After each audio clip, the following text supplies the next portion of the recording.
Hey everyone, and welcome to the 104th edition, the 2-year anniversary edition of the Snapchat. I'm joined today, as I always have been, each and every week, sir, by Cozy Snap. Cozy, we've been doing it for 2 years. I can't believe it's been 2 years. I can't believe we've managed to hit this every single week. No failures, no questions about it. Not a doubt about it, as I like to say. We've done it, Cozy. 2 years. From Cody Snap to Cozy Smap to you name it. There's been many names, many of intros. I'm glad to be here for another one, man. Just so fun. Looking forward to the future, as we talked about earlier, man. Just excited for the next 2 years. I think we said last year, excited for the next year. And what a good year it was, buddy. And we got a good one today. We do, and we got a lot to talk about here, but it's so easy to spend so much time reminiscing about the 2 years of the Snapchat, and honestly, it's been such a wild ride. I want to just once again reiterate how thankful I am to both yourself and to our audience who's been supporting us for so long. It's, you know what, man, this is special, and I'm glad you guys are here with us as we talk about Toxin. Toxin has been the card that has been released this week here. We've had an OTA. We've had a lot of changes this week. Toxin was anticipated to truly shake up the meta hard. You expected it to shake up the meta hard, and I did as well. This was a card that we both were very high on, specifically for the bounce archetype, and so it'll be interesting to take a look now as to where it's actually landed. So Cozy, why don't you start us off? How has your play with Toxin been thus far? What are the stats right now publicly? Public stats as of recording, we are recording a few days earlier than usual due to circumstances. I will say that the average cubes is about 0.10, so about a tenth of a cube. The win rate is 52.6 at a 12% popularity according to Untapped, 50% infinite and above. Yeah, I think he makes bounce decks way better. I think the ability to bounce a bounce card is awesome. Like, that was like probably one of the craziest things that he did, and the overall consistency of winning with these small soldiers, as I like to coin it. Sable, man, we're going to talk about favorite cards. Sable's up there on my one-cost cards right now. Being able to utilize a Sable and these rockets, right, that just infinitely go up in that power. Now, I will say, I think both of us can say we're not exactly professional bounce players over here, but there's a lot of times where, like, I had all three of the bouncers in the deck, and I'm like, do I even need Falcon in here? I almost elected not to play most of the time, but then you're going to get in those situations where it's like, man, I kind of wish I had him in there. So there are reasons to say, well, he's kind of just a Falcon that's only used in one lane. But, dude, I found that his power was actually pretty significant in a lot of plays that you could utilize with him, combined with just bouncing those cards back and utilizing it. Obviously, he's not a beast, but I like the card. I love what you're saying here because people fixate on just the stat line, the 2-7, the 2-9, whatever it is. And that's, by the way, an insane stat line. Yeah. But it's not just that. It's the versatility it has of like, oh, I bounced my Iceman back. I bounced my Sable back. Sable gets to now gain additional power and disrupt them again. It's that reprocking of those on-reveal effects that you chase, and Toxin does it right away. It's also very well worth noting that Toxin is one of the only cards in the game, and actually probably the only card in the game, that can bounce Beast back. That can bounce, Falcon back. Now, obviously, Beast can bounce back Falcon, but nothing can bounce back Beast. And now suddenly you're able to bring Beast back to your hand sometimes, depending on what the play pattern is, right? I think that's really interesting because sometimes you don't draw into your Toxin, but you got to play him out usually by turn 5. And so you can make some interesting play lines happen with bounce by utilizing Toxin, not only for his straight up power, but for the fact that he is returning things to your hand.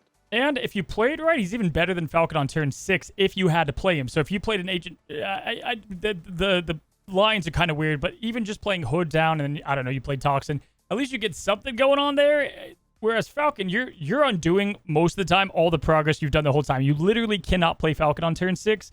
So there's worlds you can play Toxin, which also is a nice little bump up to the card. I found myself finding bounce easier to play, and overall for me, casually, better, much better with Toxin than without him. I think the card was an awesome addition. Way more than even Scorn was to discard. I feel like his addition was way more radical to the archetype. I think it's interesting that you bring that up because Scorn and Apocalypse felt like they were stepping on each other's toes a little bit. Yeah. And you could make the argument for Toxin as well. Well, it steps on the toes of Falcon. It steps on the toes of Beast. But realistically, The power generation is unique to this card, and it definitely is a superstar compared to what, like, well, new Beast has been changed so many times now. But I felt like Toxin did stand out on its own. Now, the top performing decks right now that are running like high to mid high 50% win rates, almost even 60 in one circumstance, they actually do run all three: Beast, Falcon, and they run the Toxin itself. They also are Agent Venom decks, which is probably not a surprise to anybody here. But yeah, like, these lists are performing exceptionally well. And Toxin, it's easy to look at and say, well, what were these decks doing last week and what are they doing this week? They're better this week with Toxin. Yeah, as much as I like Mockingbird and Sasquatch and all that kind of stuff, what I love with Bounce, and it was kind of the early days of Bounce too, is like all of these small cards working in unison. And I felt like you can do that with Toxin. I mean, you really have nothing, at least in one of my favorite decks here. The highest card I have is Beast, right? And then you have things like Hitmonkey and Sage to work after that. Like, I loved the synergy between Black Swan. I actually ended up teching out Bishop myself, just the way that it worked out, because I loved being able to make Toxin a beast with upside of the power as well if you triggered it with Black Swan correctly. Like, that was a really cool synergy to continue to do.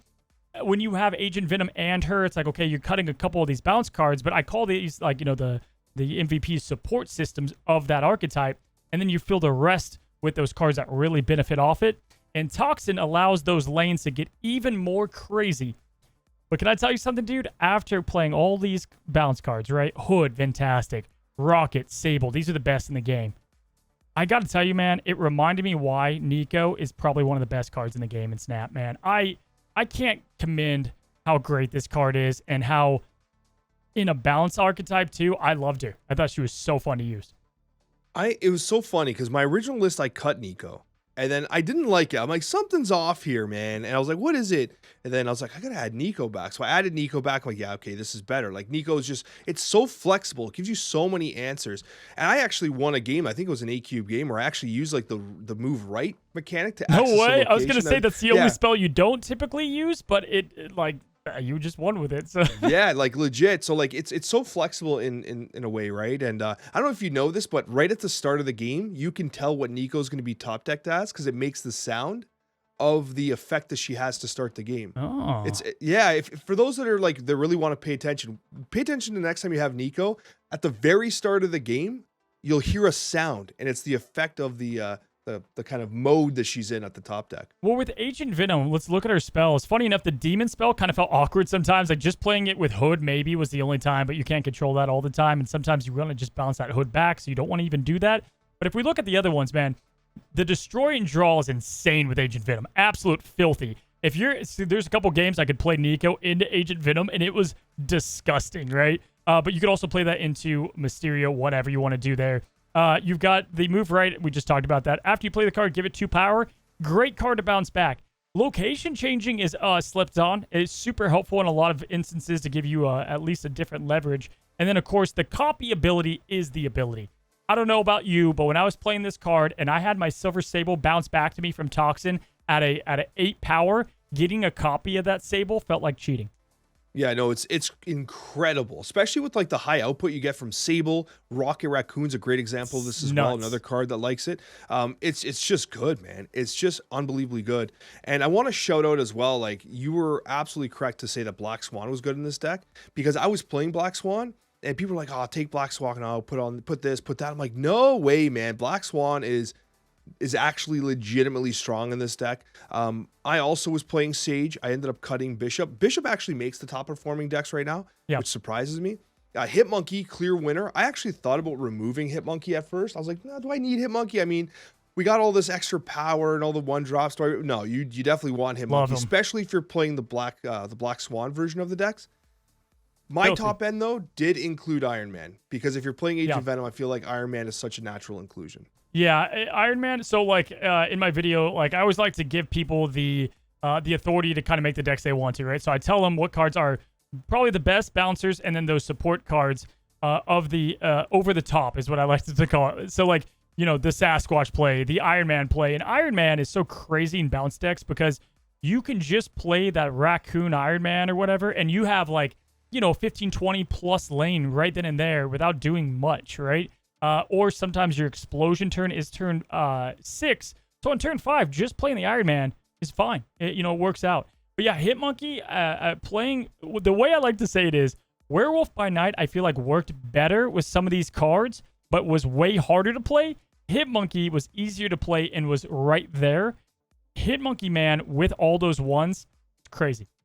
Dude, you're 100% correct. So I tried Werewolf by Night. I didn't like it at all. It So didn't seem what? like it was worth the effort. It was like, I was like, just no. Like, I can play Hitmonkey and get that power way easier than I have Werewolf by Night. And Werewolf by Night betrays you, because if it's ever the 4th spot in a lane, you can't get it back. Like, it betrays the locations in a way, which I think can be frustrating for Bounce.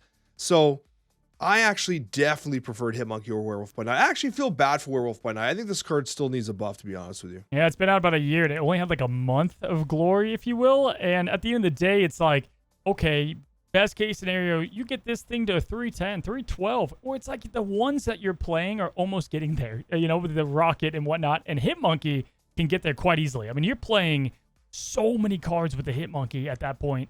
Absolutely wild. Listen, I think the biggest disgrace, and we'll talk about it more next week when we do the full in review, is just to Agent Venom. We looked at something like Sable, or you did, and you love the card. And Agent Venom is just so good, Alex. It's just an insanely strong card. Giving that 4 power to these cards to really hyper boost them. You combine that with what Bounce is. The fact that Venom and Toxin came out in the same month is wild. I was starting with Sages that were 3/4s, and they were smashing. Like, I had Sages in the 20s because of like the balance mechanics and stuff like that. Like, that's just a casual 320 something. Like, who cares, right? Like, are you kidding me? Like, it was so insane what Agent Venom does, especially when you have a 5/4 Iron Man, right? Like, it's that in and of itself is ridiculous. And so it really amplifies this because you have like Agent Venom, the cards are statted in a way for a reason. They're statted as like, Sable is a 1/1 for a reason. Hood is a 1-3 for a reason. And then all of a sudden you just negate that, right? Yeah. It is a massive buff to these kind of small cards that want to be played over and over again. Bishop as a 3/4 cracked, right? So I wouldn't say Bishop's cracked at 3/4. He's just really good at 3/4, I guess. But yeah, no, I absolutely agree. So to close off the conversation about Toxin though, where are you leaning in terms of your use of, tokens, your use of spotlight keys? What would you recommend people do if they're thinking about, or if they're on the fence of whether or not they should be investing in Toxin? Yeah, same place as last week. And what we said is if you play Bounce, get the card. If you don't, you can pass it, right? Because even if he's in the top meta deck ever, if you're not playing Bounce, which it's been there, it's been a really competitive deck. So up to this moment, if you're not playing Bounce, Toxin won't change your mind. I will say he's fun and he makes it easier to play. So if that's been what's holding you back, you can have a bit more confidence, because Toxin, I feel like, it makes the decisions less hard. You don't have that one bounce card to make sure you play optimally. You have a couple of them. But ultimately, I would say if you're not playing the archetype, you're not going to just all of a sudden play it a ton unless you foresee it. With limited resources, that's where I land. It's a good chance if you weren't playing Bounce before, you're probably not playing Bounce now, right? Yeah. It's one of those things. It has had its moments. It's been good. Toxin definitely does make it better. But hey, limited resources are a thing, so you got to use them intelligently. And Cozy, that takes us to our favorites at every single cost. One of our absolute favorite topics of discussion here. It's just a fun conversation to have. And Cozy, we're going to be going through each individual cost here. And you had made a request prior to try to pick out our absolute favorite at every cost as well, all time. Like looking through nerfs, not through nerfs. Obviously, things have changed. So like picking Zabur at 1 for an all-time doesn't feel correct, right? Like he wasn't always the one. But yeah, I thought it would be fun to kind of look at back in the age and what fits there. And again, are we doing the thing where we pick multiple, Alex? Or are we just picking one? How do you want to do this? For each one, I have 2. I have like a special mention in my actual pick, just in case you pick it. And for the record, I have nothing for my all-time. Like, we're gonna go off the top of our heads because you added that randomly during our conversation. I was like, thanks, Cozy. You put us on the spot. I do. And you know what? I think for the all-time, let's start with the all-time. I think it's what we just said. I think it's Nico. For me, I think listen, even though she only came out last year, this has earned the spot as the coolest, the best, the most unique, the most flexible, stable one-cost card. I think this is a no-question Nico as my favorite of all time. You know what? That makes perfect sense. Like, Nico has been so unbelievably good. It's to the point where like I think back, like did I kind of actually doubt Nico might be too random? Nico might be. There was so many doubts. Man, was I wrong? Was everybody wrong who doubted Nico in any way? This card is absolutely incredible. And I don't want to cheat here because you're already going to get pissed off because I'm going to cheat this entire time. But favorite one cost of all time? America Chavez. You know what? I'll let you have it because I'll let you have another 6. I know you don't want to use the 6 cost. Use it here. That's fine. You know what? I'm okay with it. You needed this. You need to give her some love because if you didn't get to play Snap while Chavez was relevant, like it was such a different era. It truly was. Like, listen, they accomplished what they wanted to with this. The meta was wiped clean after Chavez left. She left every deck, and then we had to make a new, right? And so they got what they wanted. But yes, RIP to Chavez. I almost hope they do like an imbalance patch again, and they bring Chavez back. Like a year 1 imbalance patch. That'd be so cool. Like imagine they did like OG Shuri, OG Chavez. They like should the do OGs, that for the anniversary. They should have done it, man. For the anniversary, that would have been the perfect time. Like take a step back, or whatever. Dude, that'd be so fun. Who's your favorite right now? Favorite right now, I gotta give. This is a really bizarre one, but especially with High Voltage being what it was, I loved High Voltage. I want to give a shout out to Ebony Maw this month. Okay. Ebony Maw with War Machine, man. I had a lot of fun with him playing with War Machine. I thought it was a spicy play. With High Voltage, you could play him at any time of the game, right? Usually on turn 3 because you have the extra energy, and generally speaking, you still don't want to lock out a location. But Ebony Maw is 1/7. It's 1/7. And so I think with the kind of the buffs to War Machine and stuff like that, this card became suddenly way more playable, which it needed because the Sauron decks are dead. You're not playing 0 anymore, completely forgotten card. So I just want to say Ebony Maw actually made some decks for me this month, and I was surprised to see it.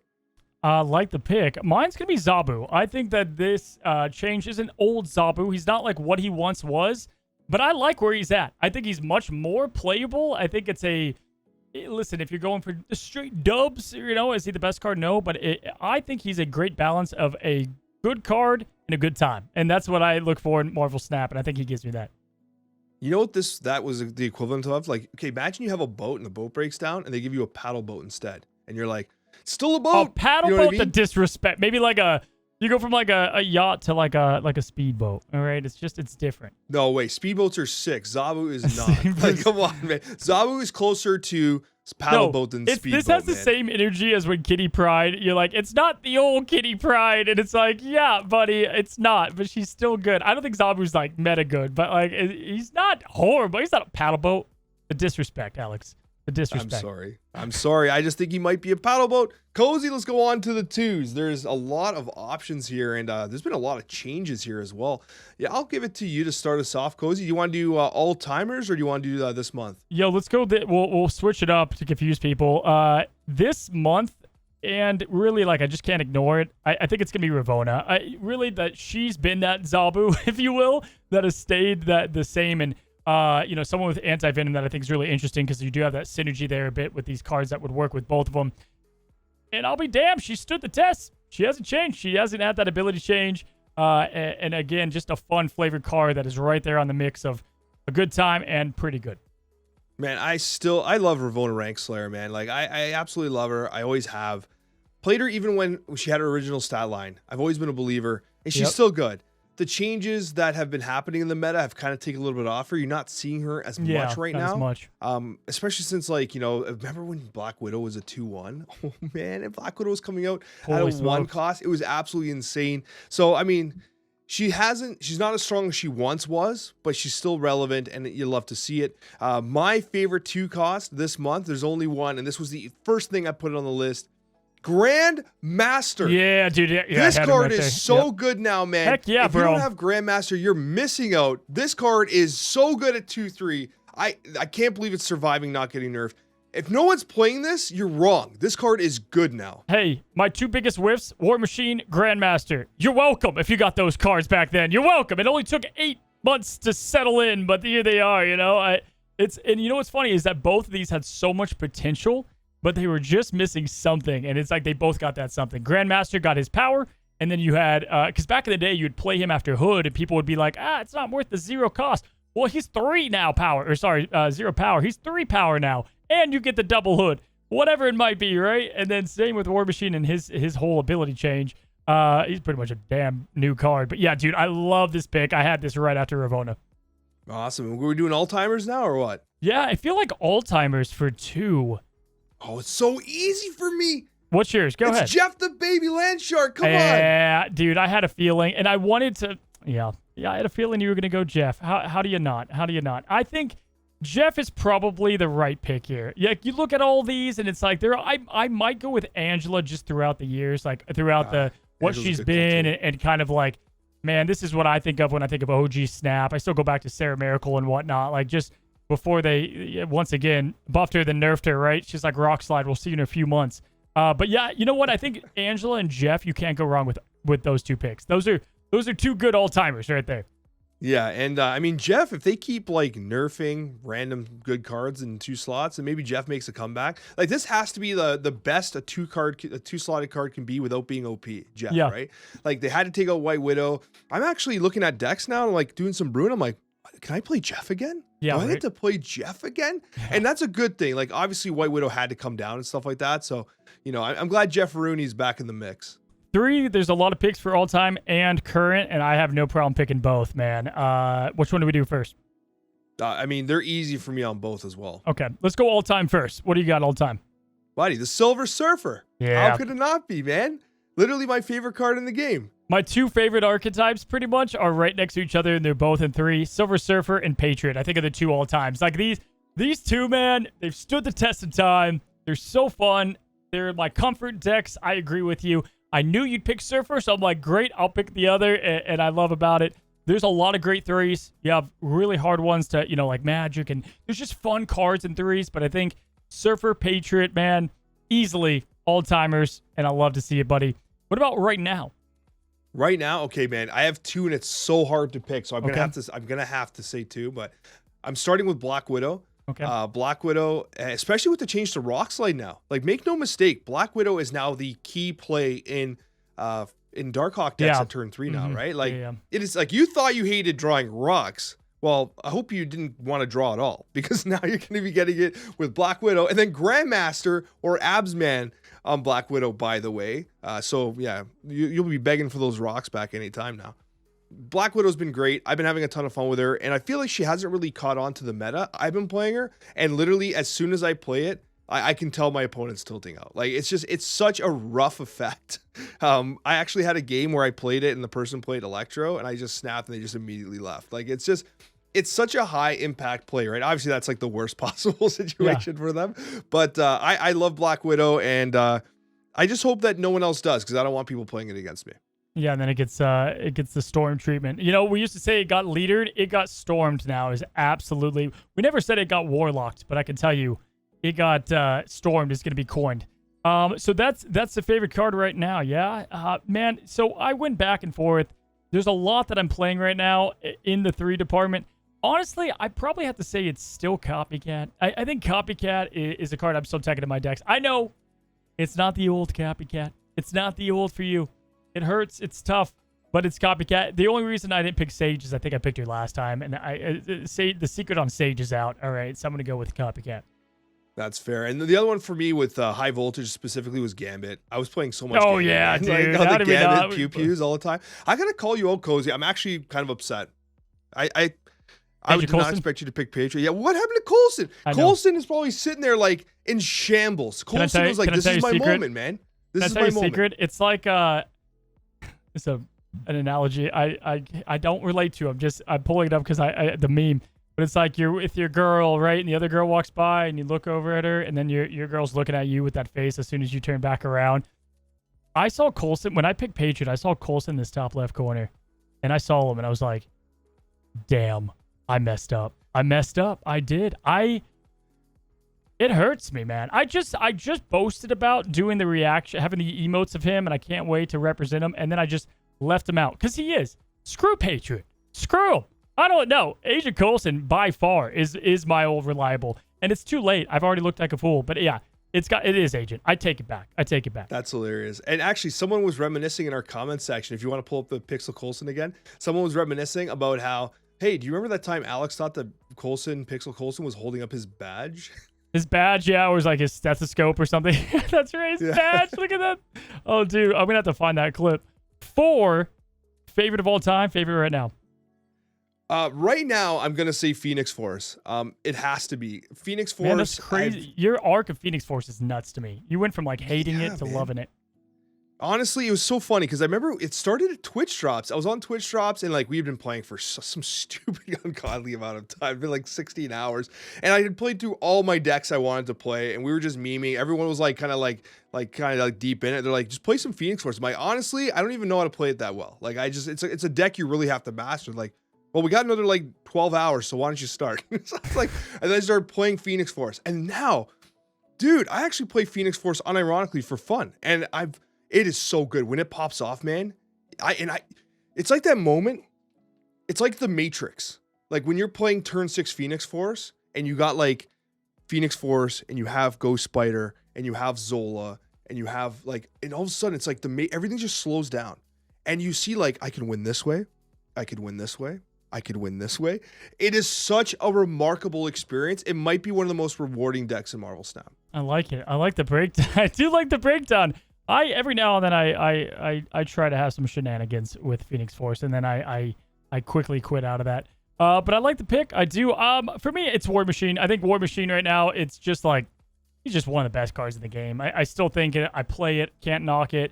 And that's because I won't pick him as my 6 cost, but Infinite, just being able to play the Infinite casually for that 20 power slam is so fun. I just love it. And he's definitely a clear-cut favorite this month for me. What about all time, Alex? I'm actually having a hard time picking a 4 cost. I'm not sure if I love any of them as much as I loved like the other ones. Just like Agent Here's Coulson. the thing. It's the same thing. You always say it's your favorite card. No, it's and not then the it's same time, thing. you You cut me off. I was not done speaking. Okay. I was gonna say Cap Marvel, but she's been so irrelevant. Like every time someone asks me what my favorite card in Marvel Snap is, I always say Cap Marvel. I like the design of Cap Marvel the best. It's all time. Dude, like she sucks, man. But it's all time. You already know who I'm picking at 5, and it's all time. I don't even care if she hasn't been played in a decade. I'm picking her. You know what? You're right. I deserve to get called out. I should have just went with my heart. You're right. No.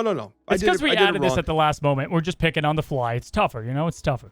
It's tougher, but now she's gonna bring this up when we're in therapy, and it's gonna look awkward. There's video evidence of me. The kids are gonna hear it. Iron Lad. Don't even need to think about it. Iron Lad's my favorite 4 cost. I love him. I loved him since he came out. Played him since he came out. Great card. Not even need to say a lot. He's just fit the perfect card in my head at the 4 cost slot. Arrow, favorite card of all time. Done. Sealed, signed, delivered. Don't even have to think about it. Go. Kang? I expected that, honestly. I don't know. I kind of did. Yeah, just from that tournament that we're playing. Are you going to bring up again? You're going to bring up the tournament? It's like, okay, Alex, go to the well in the tournament. Let's go. You talk about how you finished. You're a finalist at the tournament. No, I'm not even going to do it because you brought it up. It's fine. What about right now? Right now, man, actually, if I had to go all-timer, man, I don't know. I don't even know who I'd pick. I would probably go Iron Man, honestly. If I had to go all-time, honestly, I'd go Iron Man, unironically. If it wasn't Arrow, like, because of she pretty much got nerfed, like, right away, like, when the game came out. Probably for me, it's Sarah. I feel like Sarah's just been that staple for so long, right? And, like, just, I love her. Iron Man is the other, right? Yeah, I think those two are fair to say, both in the fun factor, good factor, kind of everything and above. And yeah, they stood the test of time, right? Like, Sarah and Iron Man did what Arrow couldn't, and that's not get nerfed, right? In a sense. So, yeah, like that there. And for my right now, I would say it's Nimrod, but that's in reference to the Phoenix Force. Like, I played Nimrod with Phoenix Force, and it's basically that second winning line. You Shuri Nimrod, and then make a whole bunch of magic happen. My favorite play, by the way, if you're learning Phoenix Force, is you Shuri the Nimrod, and then you Zola, not the Nimrod. You Zola something like a Deathlock, and it'll replicate left to right. And it'll reproc middle and then right, and you'll spread even more of the little Nimrods out there. Little Nimrods, that's what I like to call them, but Nimrods. The more you know. Beautiful. The more you know. The more you know. Cersei's probably my current. Just Cersei to me, if you're not playing her, I would play her. She's a lot of fun. She is RNG'd, but like, man, I feel like I have, over all of the games that I've played her, I have come out on the other side much better than I have the losing end. I think the week she came out, we were force playing her so much that we saw so many, there's a lot of like bad results, but for the most part, man, I love Cersei. She's very unique. I love Cersei too. She is very unique. And what I'll say is if I had to choose if I was dating Cersei or Captain Marvel, I'd probably go Cersei ultimately. But I think that would be a relationship of convenience because you can give Cersei a brick and say, hey, can you turn that into like a block of hundreds? Like, you know, okay, got to pay some rent here, Cersei. You know this brick's turned into some What's hundreds? great about this is in lore, dude, she's slept with like everybody too. Perfect. So you're saying I have a chance. When you said convenience, I was like, "Good God, Alex!" But yes, the brick thing that too. Look at my face is red. Okay, 6 cost. Oh, I get to go. Do you want all time or right now? All time. All time. All time. I'm gonna have to say She-Hulk. Dude, that was mine. Really? No way. It's so heartbreaking because this card's gone, man. It's so gone right now. Yeah. And like, I love this card so much. It's one of my actual favorite variants in the game. Like the way. The art on her hair, which you just changed it. The art on her hair, I don't know what it is. Like the highlights, whoever did the arts is unbelievable. Even her damn pixel's good. Like it's all good. I like it. It's such a good pixel. It is. I like the rock in the background. I just love the decks that she's in. I love like back in the day, being able to have that power slam that has been kind of power crept these days, right? Like you're losing to these freaking silver sables and raccoons now that are through the roof, but. Yeah, man, She-Hulk was. I'm glad I thought we would both go maybe Doom or whatever. This was easy for both of us. It sounds like. What about right now? Right now, I'm gonna have to say Onslaught. I've been having so much fun with Onslaught. 2 for 2, man. Same here. Really? I had Onslaught. You too? Yeah, I've been playing a lot of Onslaught, dude. That's awesome. Look at us, man. We used to line up every now and then, and we're back for the 2-year. This is also one of your best variants in your collection, by the way. I have to say, because look, he has the green lightning coming out, and you have the green flare with the purple that matches perfectly. Like this is like a perfect split. You know what I mean? Yeah, that was pre-customized splits too. This is the main split. It's been there. It's not the custom, and I want to keep it that way. I'm not going to upgrade it. I got to keep it. You know, I don't know what I'm trying to say. I love the split. I've been playing so much Onslaught too, in like. Crazy deck. There was the Onslaught Sarah Surfer deck, which was kind of cool, right? But like honestly, it's been the Gambit Wombo combos I've been doing so much that I've been really playing a lot of Onslaught. And my special call out's going to be Scar. I think Scar, as I said before on this episode, is probably one of the most underappreciated cards in this game. In terms of like a win rate, cube rate, this card is like, hey, like I'm here doing super good and no one notices me. Yeah, right. Scar's absolutely a Chad right now. And Cozy, that takes us to our Snapchat mailbag. We have some questions here from our community and some discussions going into our 2-year anniversary. And the first one comes from Cammy, who took a little bit of offense to the discussion about the Halloween costumes on the last episode and said, okay, as a person that has lived in Wisconsin my whole life, that bit about Canadian Halloween and complaining that the costumes can't go over the coats. We've been buying bigger costumes to fit over our coats for generations. You definitely can do it. First of all, that's ingenious, but also, are they huge? Like I just picture like giant. Well, I guess like I don't know if they're dressed up as like a pumpkin or something. It kind of works anyway. But like, what are your kids this year? My son's a ninja, which is like everyone has to go as a ninja at least once, right? Yeah. So that's my oldest son. My daughter who's my oldest daughter? She is like a bowl of cereal. They actually paper mache like a bowl of cereal. Yeah. And they got like. You said that with a question mark. A bowl of cereal? Yeah, well, because my wife was like being all creative and they actually made it with paper mache. And then they got a pool noodle and they cut the pool noodle to look like Fruit Loops. Oh. And then they put it all inside and stuff like that. And then my other son, he is a gecko from not Paw Patrol. What's the other one? The kids that go out at night. With Gecko and Owlette and Sharky or something like that. I don't even remember.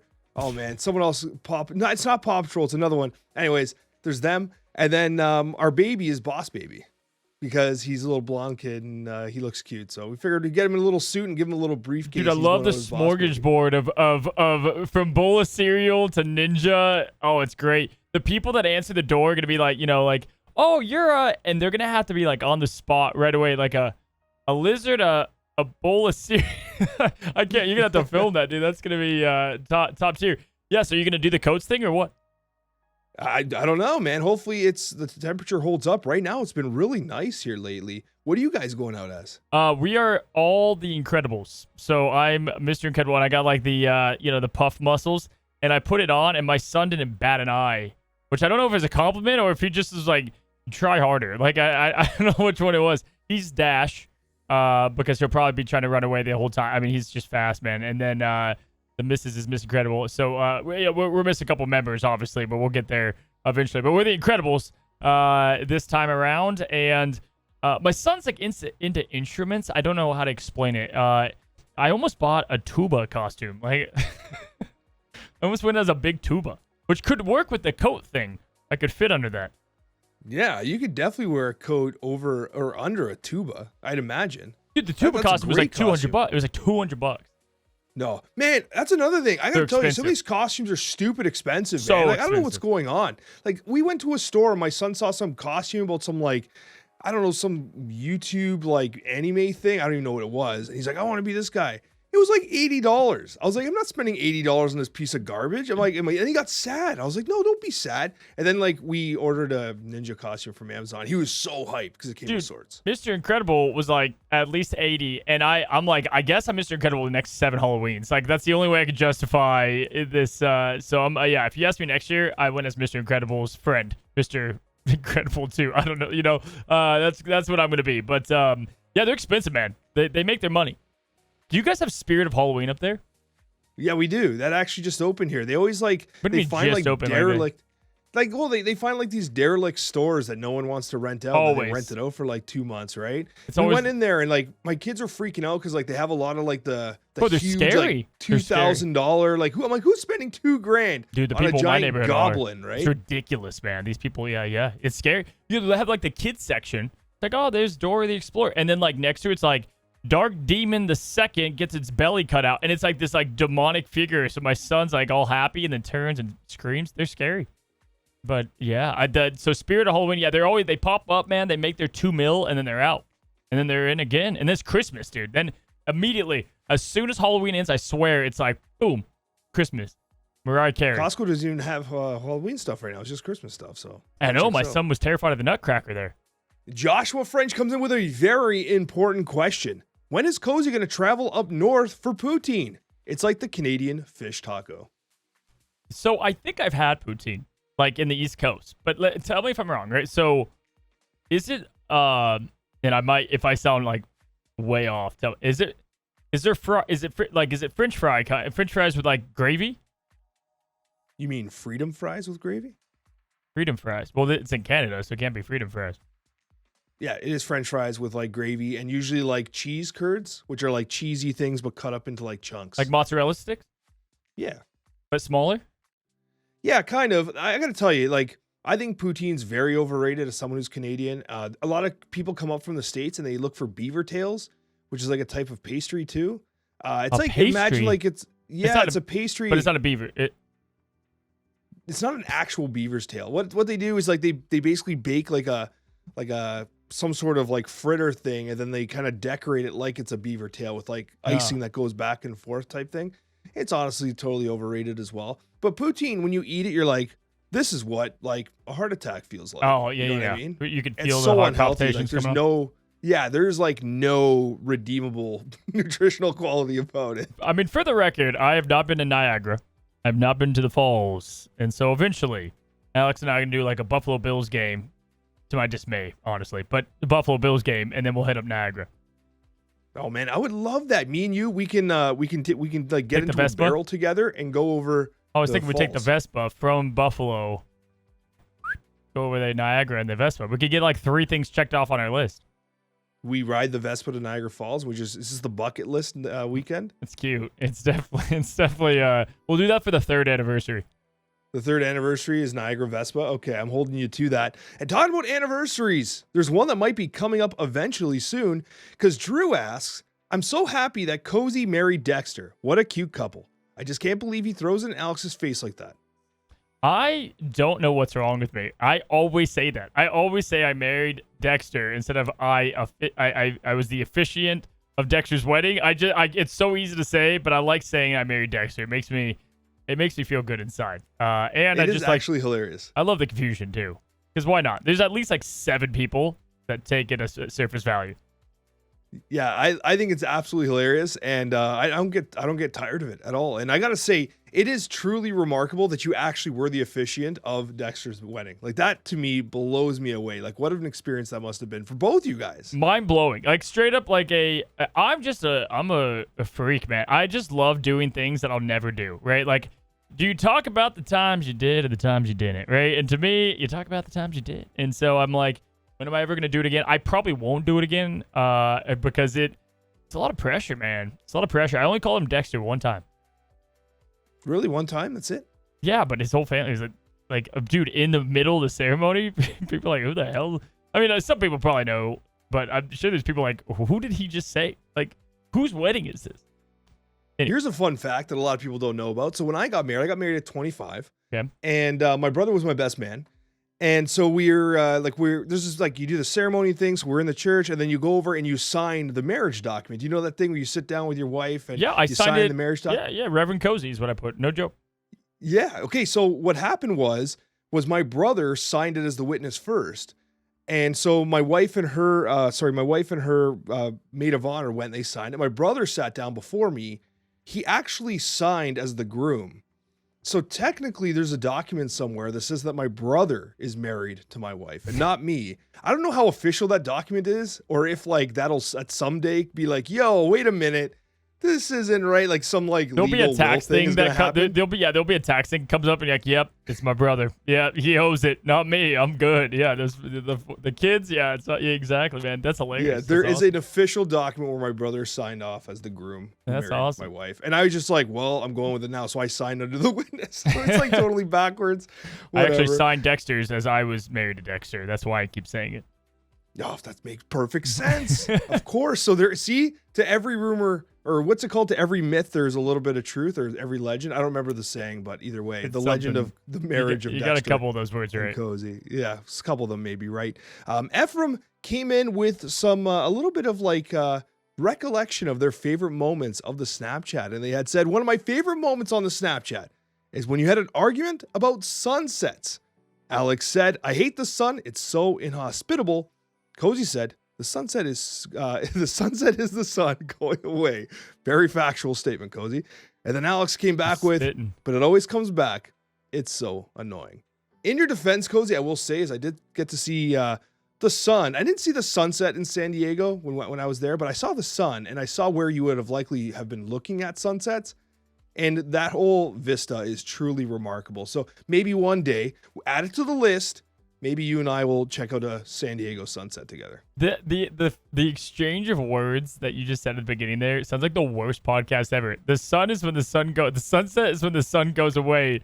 Yeah, and then it comes back. It's so annoying. It just sounds like what?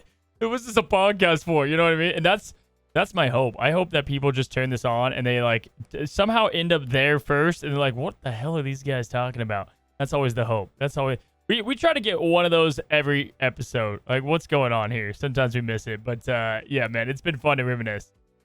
One of my wife's favorite things was only a couple weeks ago, she actually watched, because I was so tired and so busy. I didn't actually explain to her too much what happened from TwitchCon and stuff. So she ended up watching our episode where we kind of reminisced about TwitchCon, and that's how she learned about all this stuff. She's like, you didn't bring pants? Why did Cozy have to order you pants? She's like, what kind of adult are you? It's a story of legend. It's a story of legend.